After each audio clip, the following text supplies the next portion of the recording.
Hello and welcome to what could be the second video of today, depends on when I manage to edit this. I'm recording it a little bit later past the FW43 launch, and today we are taking a look at the Mercedes powered cars of 2021. The W12 from Mercedes, the AMR21 from Aston Martin, the MCL35M from McLaren, and of course the new FW43B from Williams. Now just quickly, I'm not an aerodynamicist, so I don't know all of the full technical terms, and also we only have the renders from some of these cars. We don't have the full testing pictures and things like that, so take these differences with a little pinch of salt, as some teams do tend to hide things, especially McLaren. They have definitely hidden a lot of details. Some stuff is shrouded in shadows for the Mercedes, etc. It's only really the obvious things, and of course I'm going to miss a couple of things. I just like playing Spot the Difference. I've got a couple angles of each of the four cars to take a look at today. So without further ado, we will jump on into the first set of photos of these cars, and it is of the side profile, the front portion of each car. We have the Aston Martin in the top left, McLaren in the top right, then Mercedes bottom left, and Williams in the bottom right. And we're going to start from the left to the right of these cars and take a little look at the front wing. That each of them has this nice little cutout section, with Mercedes having a more sort of simpler cutout section, Aston Martin having a bit more of a angular one, McLaren having a very subtle, sort of slightly curved one similar to Mercedes,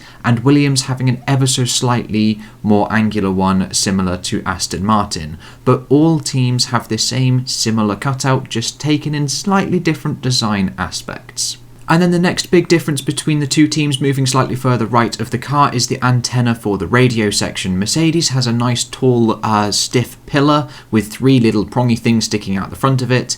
Aston Martin just above has the same stiff pillar thingy going up the middle, but it's only got two prong things rather than three. Whether that makes any difference, I have no idea. And also the prongs protrude a little bit taller than the actual support. Comparing this to McLaren, they've just got a little stick with a couple other sticks sticking out of it. And then Williams, I'm not entirely sure what this is, it just seems like a white shaft sticky up thingy. Like I said in the intro, I'm not an aerodynamicist or technical engineer, so I do not know any of the fancy names for these parts of the antenna. But the first notable difference on all of these images, it comes from Mercedes. They have this vertical section of barge board in between, slap bang in the middle of the front wheel and the side pod. No other team has this. Williams has an ever so slight, small little one. I haven't actually put an arrow by it, but it's just above the P of, what kind of sponsor name is that? Is that Ponos? Never seen that before. But they have a very small one, whereas McLaren and Aston Martin just don't have that at all. And then taking a look a little bit further to the right of this car, we have the actual barge board sections of these cars. Now, McLaren and Williams are both slightly hiding some of their details, and especially Mercedes, it's shrouded in shadows, but we can see that it's exceptionally similar to what Aston Martin have going on as well. They both have this vertical section just before 4 or 5 horizontal strakes, moving into the large barge board section just to the left of the side pod. Whereas if we compare this to what Williams has, they just have about 6 or 7 vertical thick strakes raising up all the way to the side pod. And then McLaren, they have something similar to Williams, but they've got 3 large vertical sections with no detailing in. But I would imagine come either the shakedown or at testing in Bahrain, there is going to be lots of individual small strakes within these large sections. It's very rare the F1 cars just have nice big boards like the McLaren image with nothing in the middle of them. And as for the front half of the cars on the side profile, this is all I've drawn so far between each of the 4 cars. It is the rear that is the most interesting section, and that is what we move on to next. By all means, if you have noticed anything different, please let me know in the comments below. I'm more than happy to have a little chat with any of you guys. But the first thing to notice is the shark fins on these cars. They are very similar between the Aston Martin and the Mercedes, like I pointed out in my AMR21 versus W12 video. But if we compare this to the McLaren, it is very thin. It is extremely small. And then Williams, it's a little bit hard to tell because of the way that they've coloured their car, but it is more similar to Mercedes and Aston Martin than the McLaren is. But if you were actually to trace the engine cover lines, we can see that Aston Martin is a nice shallow decrease to the rear of the car from the top of the engine box. Mercedes is a little bit more of a straight line. It's not really a gentle curve down, and then it has that bulge just underneath the 44. Williams is very similar to Aston Martin.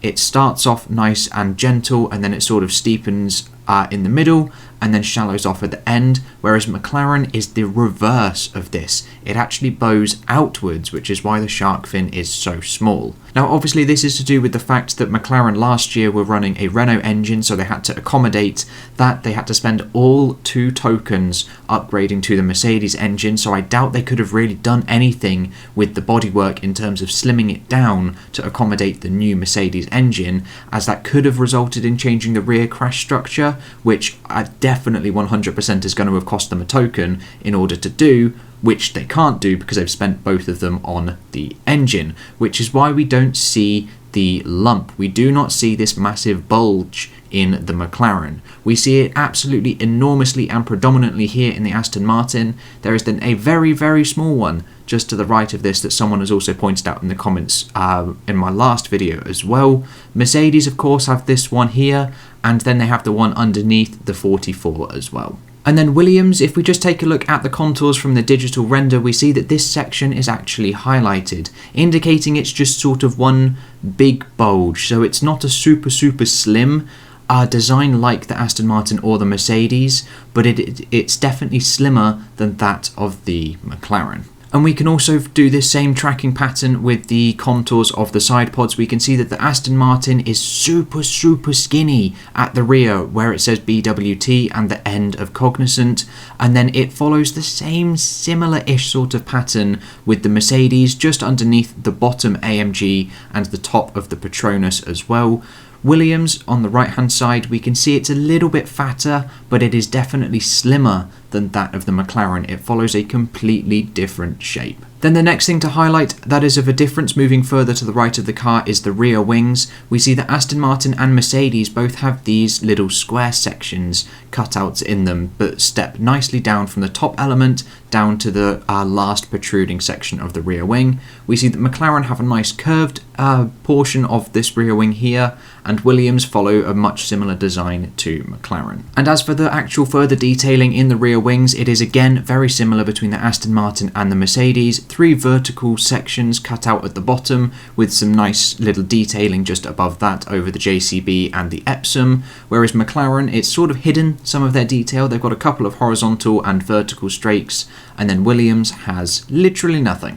But again, that's just some of the small little details that I have noticed. If there are any more, please let me know. But we will now just move on in to the front view of these cars and take a look at the front wing and the brake duct sections of each of these cars. Now, I'm aware that the Williams photo is a touch blurry than the other ones. I did take it from the same place, like it was from Twitter, but it just happened to be a bit more blurry when I blew it up and resized it to fit among all the others. But the first thing we can note is that Williams have gone their similar way, their similar design to what they had last year. It's very square with this nice protruding section on the very tip, compared to what we see in Aston Martin, to what we see in McLaren, and of course what we see in Mercedes, who have all gone the similar Mercedes original bulbous section. McLaren isn't as bulbous, isn't as spherical and round as Mercedes and Aston Martin at the moment. But I'm sure given time they will actually develop it and it will become more bulbous, whereas Williams,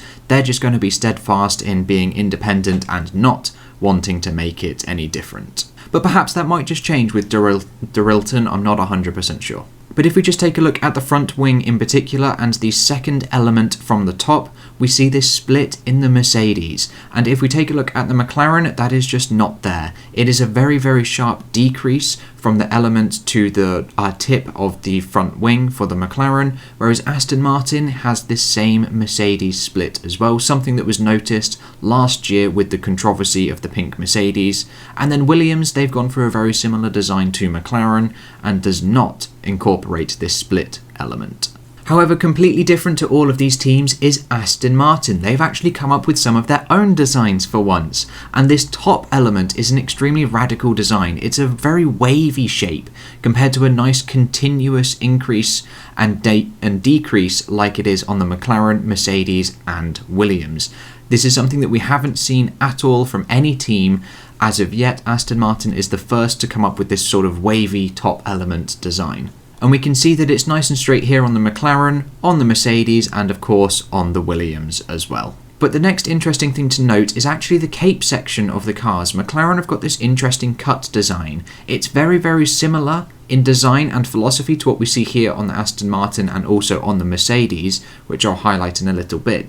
But neither of them have this cutout section that McLaren have gone for here. But if we compare this to Williams, we can only just see it in the vague blurriness of the photo that I've decided to choose, but they don't have a predominant cape section, or at least one that we can see.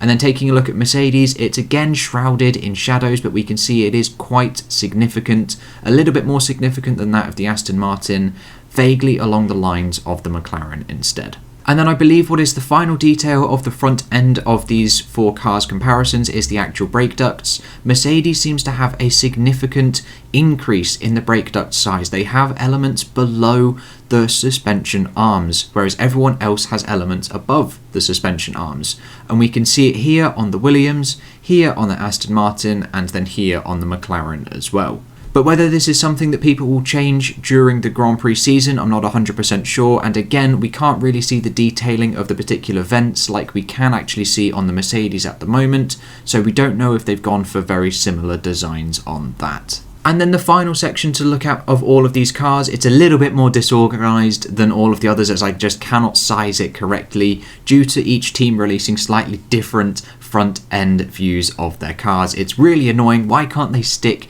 to just one individual angle per side of their car? It would be so helpful for people like me. But I believe the only thing that I have highlighted on this section is the actual areas of the barge board. So we can see that Williams have gone for a nice enclosed section. It is extremely similar to what we have now on the Mercedes. Comparing this to the McLaren, which is a very boxy section with the vertical protruding higher than that of the horizontal section, which is similar to what we see here on the Aston Martin. However, they actually have a horizontal section that extrudes above this section, which McLaren does not have. And there we go, there is all four of the Mercedes powered cars for 2021 compared and contrasted. Obviously I probably missed a couple of the details, and there is going to be a lot more that come out in due course whenever we hit testing in just a couple of days time. But if you do have any suggestions of details that I've possibly missed, please let me know in the comments below. I love reading them and engaging with your comments also. But that's all I've got for you today, guys. I hope you have enjoyed, and I will catch you in the next episode with whatever and whenever I decide to make it. I'll see you guys then.